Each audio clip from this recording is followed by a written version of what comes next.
If you're watching this on YouTube, more likely than not, you have heard of BetterHelp. You've probably seen some of your favorite YouTubers have a little sponsor ad for them. This episode is sponsored by BetterHelp Online Therapy. BetterHelp. I've used BetterHelp for about a year and a half. Thank you. BetterHelp. I need to tell you about BetterHelp.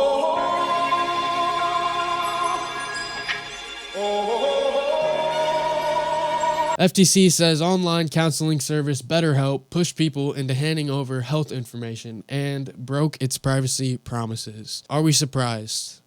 Part 1 is BetterHelp forcing you to disclose your sensitive information. So stick with me. When you sign up for their service, you don't have a choice. They're going to ask you these unavoidable questions, which they claim are to match you with the best fitting counselor. So they claim they collect general and anonymous background information. This is quote for quote questions that they've asked on the questionnaire. Are you experiencing overwhelming sadness, grief, or depression? Are you having thoughts that you'd be better off?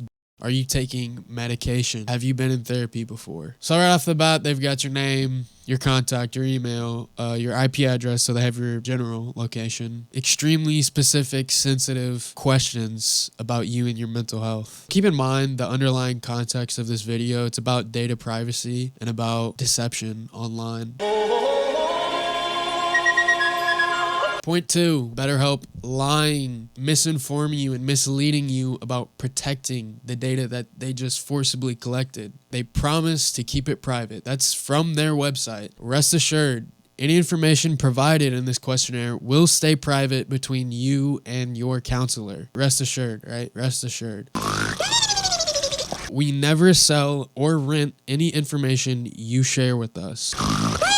Well, it turns out they took that data and they used that data to target you with ads without you knowing. They used it for profit. They used it to find new users. They used it just for the heck of it. They gave it to Facebook just for the heck of it. Who knows what they're going to do with it? Despite their promises, BetterHelp disclosed users' questionnaire responses, their email addresses, IP addresses to Facebook for advertising purposes as well as Facebook's own purposes. BetterHelp was caught doing a couple of things. One, retargeting visitors with advertisements for their service. Let's say you use their platform for a little bit and then you get off, they're going to use this information that they have about you to retarget you with ads to keep you coming back, especially now that they know that you have been on their platform and they have information about your mental health, your appointments, and how long you went and when you stopped going. 2, using users' health information to find and target potential new users with advertisements. They're using your data to find more people like you and to make more money. October 2017, BetterHelp uploads nearly 2 million total email addresses, all their current and former users, to Facebook, targeting them with advertisements to refer their Facebook friends to the service. And we can see in the complaint, using that sensitive data that they have, brought in hundreds of thousands of new users,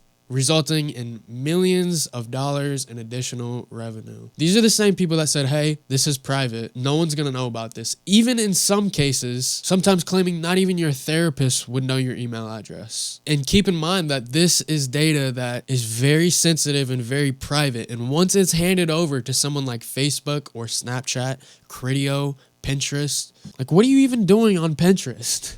Who knows what they're going to do with it, right? It's been proven that Facebook used it for their own purposes, to better themselves. Facebook has nothing to do with your therapy. They should have no part in that information that you disclose. And you know what? Cherry on top. We can't finish the Sunday without a cherry on top. If you've ever heard of HIPAA, is a U.S. law providing data privacy and security standards when companies handle sensitive medical information. There's lawful standards. What would you know? Our best buddies at BetterHelp got caught displaying the HIPAA seal on every one of their web pages, which leads consumers to believe a government agency or some third party has certified them and that they've met the HIPAA requirements, when that's not true. No third party or government agency even reviewed BetterHelp's information practices, let alone found them compliant with the law. If you are benefiting from their services, then that's all that matters. What I'm trying to do is